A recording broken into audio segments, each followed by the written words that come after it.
Hey Kanika, how you doing today? Good to see you. I'm good. Good to see you too. Good to see you, Kayo. Good to see you. Yeah, how's your day been so far? Um, it's going okay. It's going okay. Enjoying the up and down weather that we're having out here in Chicago. Just really just very we had snow last week and then we had 80-degree weather, so it's so changeable, but Yeah, getting well, a lot of it's a character builder type situation. So I'm enjoying it really, really well. It's okay. It's yeah, all well, good. I- I'm You definitely, I'm definitely glad it's not me in the cold because I know how that can be. But like, I hope like it gets hot for you soon. But yeah, let the viewers know who you are, what you do, and why you do it, Kanika.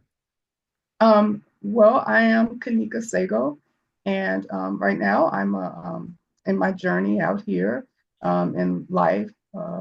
I am a creative arts professional, and I'm really right now focusing on communications and fashion in my the creative arts professional career journey.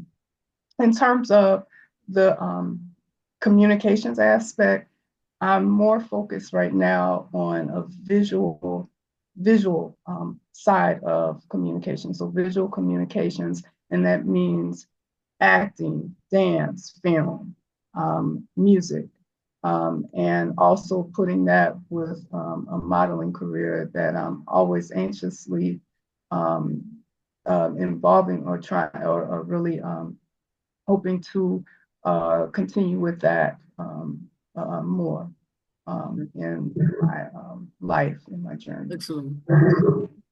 Yeah, Why so, oh, go ahead.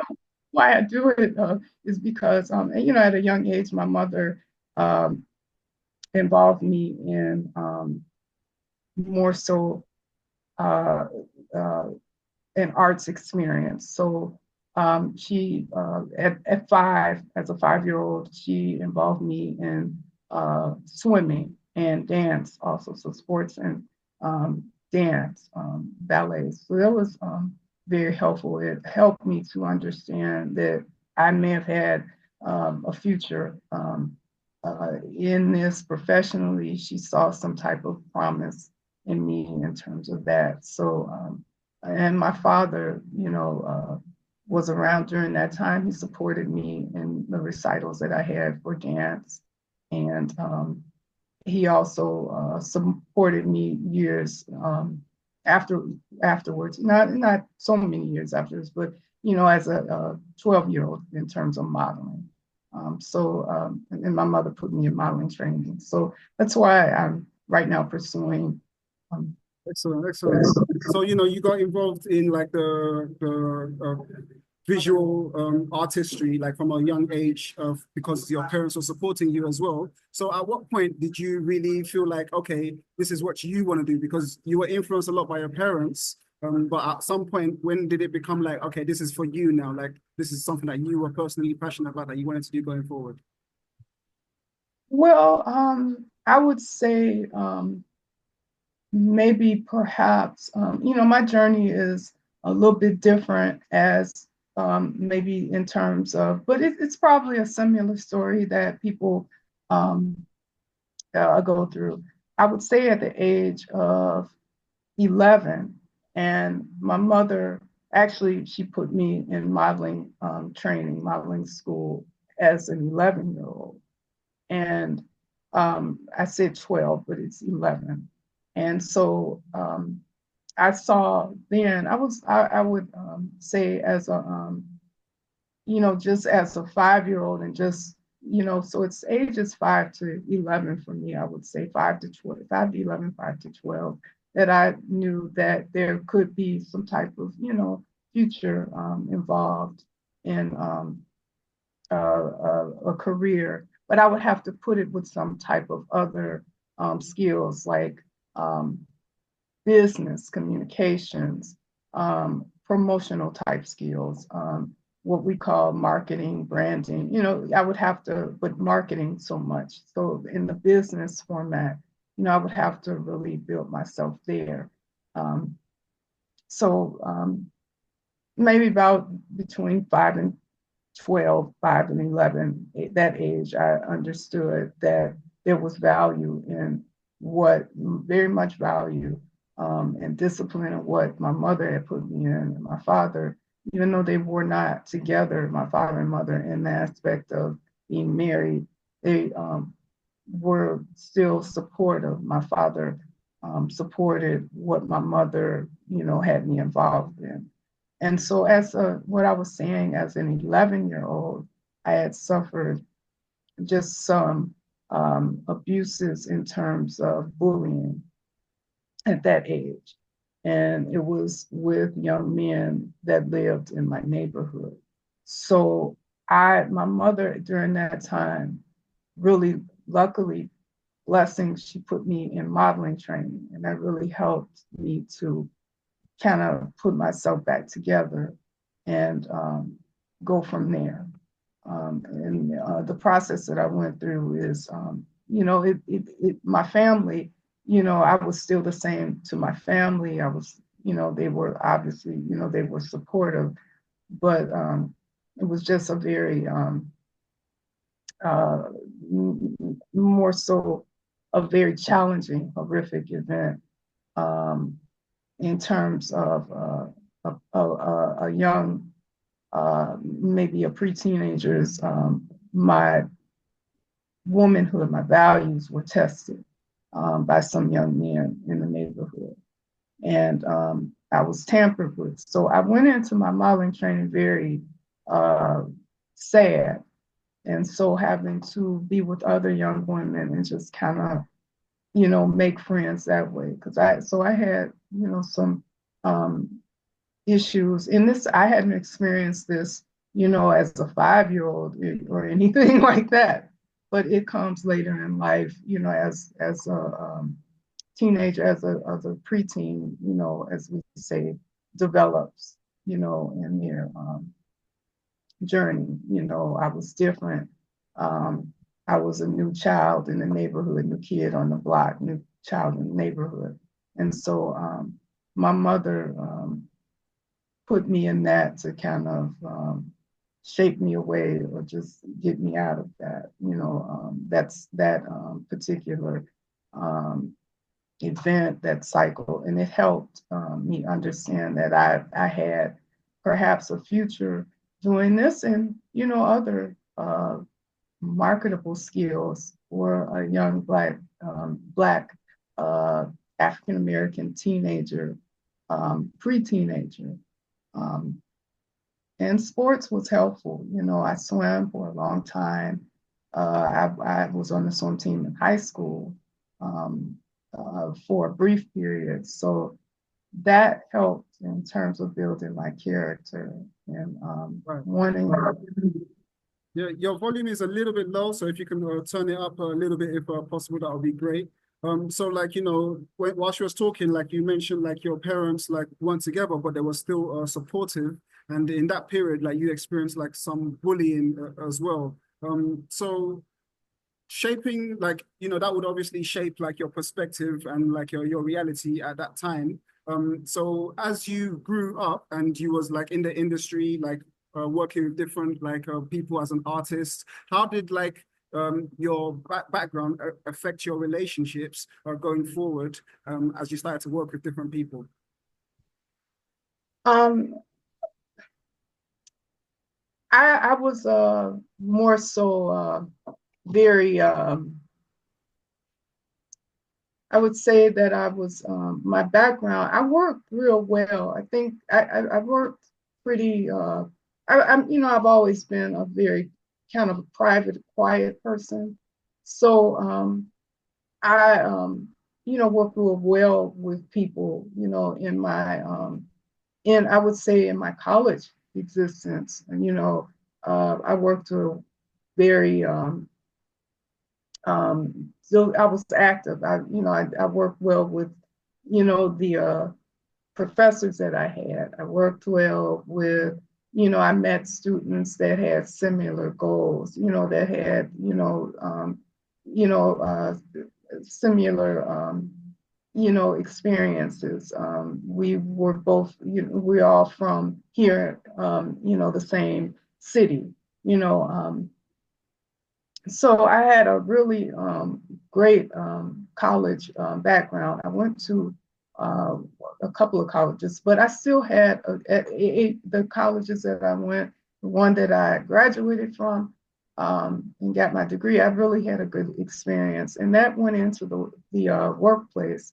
So the workplace, and then building like project management, project working on teams with people, taking on greater responsibilities, perhaps doing speaking to represent some type of other, to represent another team member or coworker. So presenting. So I worked well in terms of that. I had really good character building experiences as a excuse me, I'm sorry, No problem. as a professional. My professional journeys, it it really it really involved more writing, my writing and communication skills that way. So I worked a lot of years on writing. Um, and the one thing that I experienced was I was a, a parent at a young age. So I had my daughter at 15, and so my daughter is 36 years old, and so I had her. So I was in high school, and so I had goals in terms of, I'd always been quiet, but it's just people who, having friendships and, um, just we're all, I think, still, young women are susceptible to, having early pregnancies in life. And during that time, I was still encouraged. I had to learn to be a parent. I didn't miss school much. I wasn't like a truancy case in school or anything. So I worked well with, the factors, the issues that I had during that time. I worked well with the teachers. I was a quiet student, so none, I had a very private experience as a teenage parent. So this, and then I, had goals to just really graduate from high school and going to college. And, I got the chance to have a job while I was in high school. And, I found myself, I was encouraged still because my mother and, my father, they still saw, promise in me. And my grandparents, they were helpful, also. But, it's in terms of working um, with the issue of working on teams and things of that nature. I think as a teenage parent, you go through a issue of not like it's a trust situation. You have to learn how to trust people over again. There are people who don't they're not very they're not very, what would I say, dependable, and that's the only term that you can say. So you suffer, you know, you shouldn't, you suffer maybe some disappointments, but you're like young, you're a teenager. I mean, you'll get over it and you'll see. And I always felt that, I'll see better. I know that I would see better, and I never let it interfere in, being a parent to my daughter or, my mother. I would always say that, I had even goals for her. I wanted her to be more of a grandmother, to her, have that chance because, they all of a sudden have to kind of teach their daughter to be, a dependable parent. And they're parenting two people. So I was just, in terms of that. So that was, you know, some type of teamwork that I, had with my mother, and because she expected me just to be capable. I never was a problem. I think that was the more, I wasn't like what you would say an at-risk, teenager out here just suffering and just, on the streets and running around and not going to school. So she didn't have that as an issue. And I, found myself, I had to encourage my daughter. So, my daughter right now, very talented professional herself. I've worked with her on projects, for the photojournalism project I worked with her on. And that was something that was afforded to her through her work experience, out here. And she, I was a model, or it was more so a human relations type of photojournalism, a humanitarian type of photojournalism project.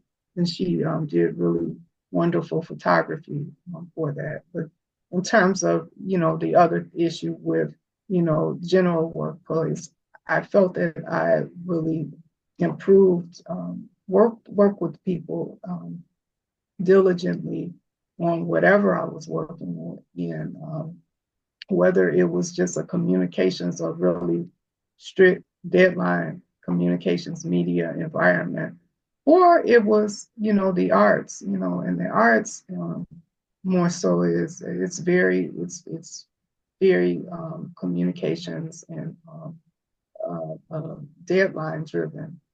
So whether I was finding myself styling a piece or doing some type of costume level garment, or I had to, prep my daughter for learning, something in her experience as an actor and actress, before she,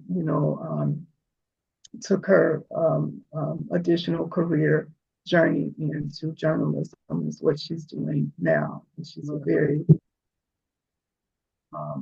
career professional, very talented. But I worked no matter what I was involved with, I was able to strengthen, that spirit. And relationships are always important. So, I never really get involved with, I don't want to do this. Every project that I ever worked, I always, really made sure, because it's a learning process. It's a learning experience.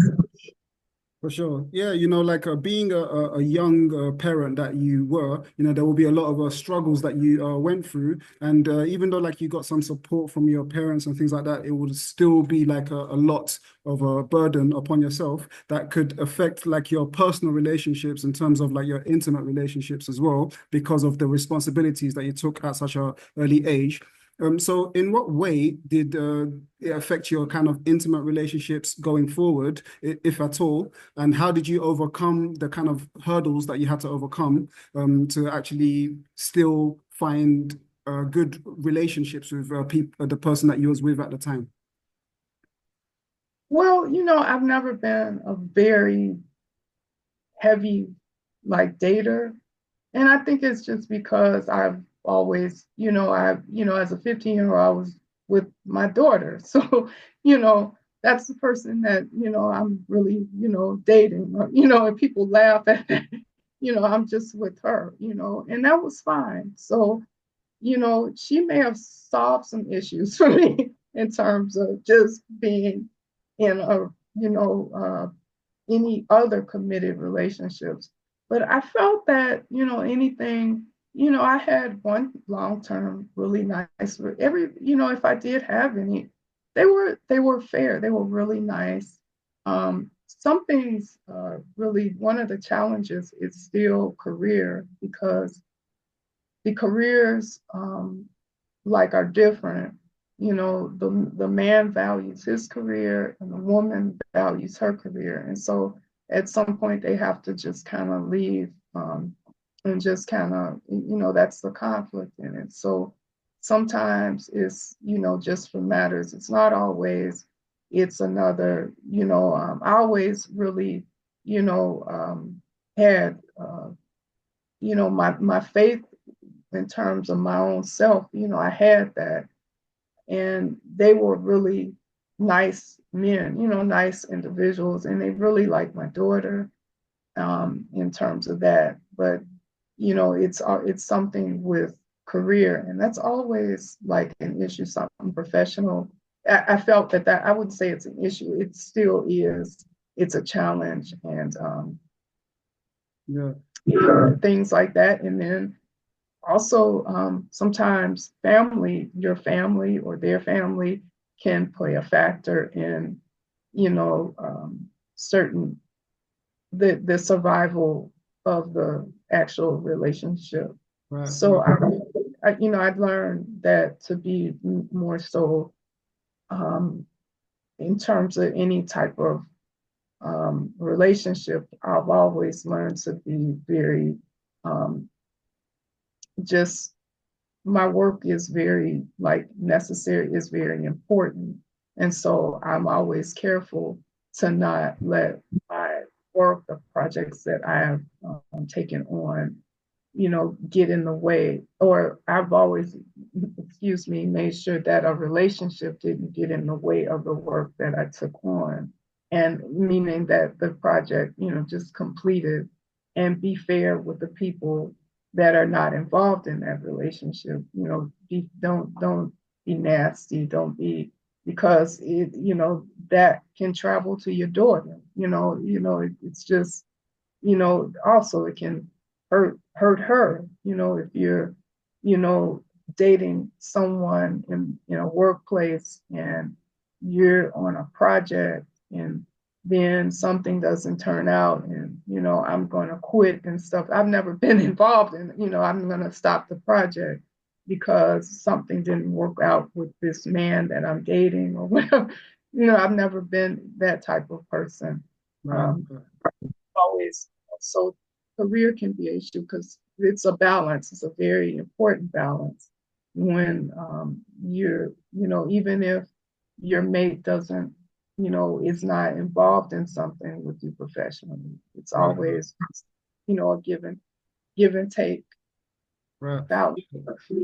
Yeah, speaking about like values, because you was mentioning like you would value your career in a relationship, and the person that you was with also would value their career in a relationship. That could lead to like expectations in relationships, especially when we look at like gender roles. Like traditionally, like in a relationship, there will be gender roles where someone tends to lead in a relationship and the other person chooses to follow. It's not always the case like that, because a lot of people want their own freedom and they don't really believe in the gender role situation. But when you mention, putting your career first, did it like kind of like have an effect on the kind of view of the relationship in terms of gender roles? Were there expectations from you as a woman from the man in the relationship that was kind of not aligned with you, or was it aligned with you, or what was your kind of situation in terms of expectations and gender roles in those relationships? Well, I didn't, I'm more so, she, her, that's so I felt that, my expectation was just, they were nice men, after, just going through challenges early in life, I just knew that I frankly needed to be careful because I have to, you know, I have a daughter to kind of work with, and or not kind of work, that's my daughter, and she's been with me, all of my life. She's been with me at my high school graduation. She's been with me at my college, so she's been with me for a long, time. So in terms of the men knowing, they knew I had like a maternal side, and I'm a caring person. So that was just my expected role, to just be a caring person. And they helped me, they encouraged me with my, work in terms of that. Um, So Right, it's right. it's just that, they expected me to just, just stay involved in the relationship, just be committed, stay involved. And that's all, that you can do. And some men, yeah, some of them, you know, um, just to be fair, there are men out here who do not have children and they're still caring to a woman. They understand that the woman has to provide for, their child that they have if they're dating like a single woman, a single parent, a woman that's a single parent. And, they understand that so I matured in terms of how I, worked with, in a committed relationship. I was, I can say that I'm happy that I matured because they saw me as, a dependable mate. They saw that they could trust me. I was younger than the men, so I was younger, obviously, in terms of that, or men that, I was just younger, and so I really very much was, they saw me as a really nice person. Right. I remember that, and they knew not to really expect. They just needed just a monogamous woman. They just needed just a person in a committed relationship, and that could be like a provider. And that was unlike what I had experienced as, before the age of maybe 18 or 19, where, he's not expecting anything. He is, trying to deal with some challenges. And I know that. I knew that then. And I know that I should not really expect much from that person or much from people like that, because they are they are both, I'm young and they're young, and a lot of people face that, in terms of their teenage years. You all are both young and you'll see better as you get older. It's just, I shouldn't really expect much or depend on them, and I have to provide for my own, own self. I have to, I'm not looking for finance or gifts. I can provide that on my own through a job. Right, right. And so Yeah. it was just, in terms of that, when as I got older, the men just expected me really to have a job and be dependable. Right, right, right. Yeah, it sounds like you are able to like be in a relationship without necessarily losing your sense of self. Because some people, when they get immersed in a relationship, they tend to lose their sense of self in the process. But because you're putting your daughter first and your career first, it seems like you were able to really keep your sense of self even whilst being immersed in a relationship at the same time. Now, you did mention like you being a monogamous woman.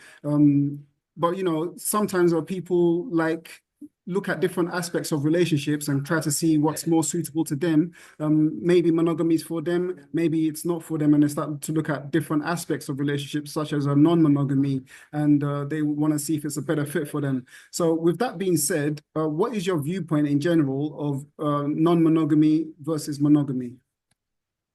Well, right now, I would say, at any time, pre-COVID, post-COVID, or just, just in terms of just meeting people, it's always important because people have to really, men and women just really have to process and see what's out here, what's a good fit for them if they, in meeting, um, the places you meet, places where that happens, that's important. It's important in terms of, you met the person at a church, you met them, at um, a, a restaurant with a lounge or something like that, or, bar setting, met them in a bar setting, you met them, met he or she at a party, you know, it's important to understand that. And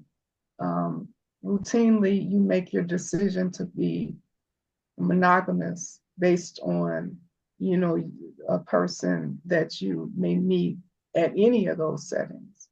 You know, I met them at I met them at a sporting event, a baseball game.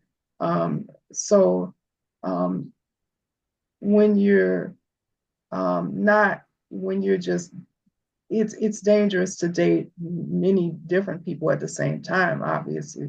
Um, um, it's good to, you know, have a good group of friendships, you know, and in terms of referrals and take referrals and things like that. Of, you know, I'm looking for someone, because a lot of people do that. I'm just looking for a good mate. It happens, you know, in, you know, terms of any any religion, you know, that you, any spiritual religion, anything in terms of that happens. You find people who, I just want to find a better caring wife. You know, you know, they're going through a divorce right now, and they'll, you know, in maybe next year, you know, if you see somebody that may be, you know, wanting to marry and start over in terms of that. So, but the issue of just, and that's fine. That happens in terms of that. People, that's why it's good to keep and establish, like, you know, a good friends, you know, people that you've known all your life that you can trust to do that. But it's so, and then you can really go into a one-on-one monogamous, caring, you know, what's considered caring, committed, and good evaluation of a relationship, you know. But when a person, you know, it goes into the realm of what's safe and just what's not safe.